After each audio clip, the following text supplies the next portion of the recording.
freedom to speak up matter? Fundamentally, in all organisations, but actually there's none more important than healthcare organisations, creating an environment where people feel that it is safe to speak up about issues, however big or small, is actually the secret to making the best and most positive difference to our patients. For us to know whether health services are providing safe care, we need the best intelligence about what's really happening. And that intelligence is best provided by the people providing the care. And we want them to tell us what they're worried about so we can help address the problems, make care safer, make care better, and help them do their jobs to the best of their ability. It brings a richness of information. It helps us to understand early what's going on that maybe needs attention.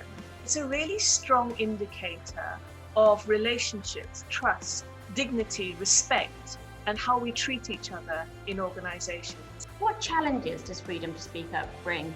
I think it can be scary for people in authority, and it's scary for people to speak up as well, actually, on both sides. It feels risky to challenge the status quo.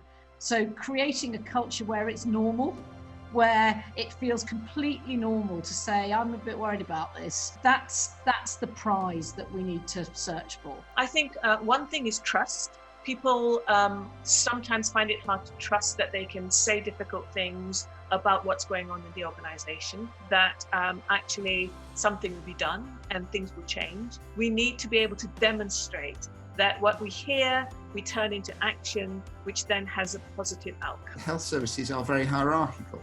And actually, it's very difficult for someone who's not at the top of the hierarchy to raise concerns. They feel that if they raise concerns, they're not being a good member of the team. We need to change the culture. The best members of the team are those that do raise concerns so that we can all improve.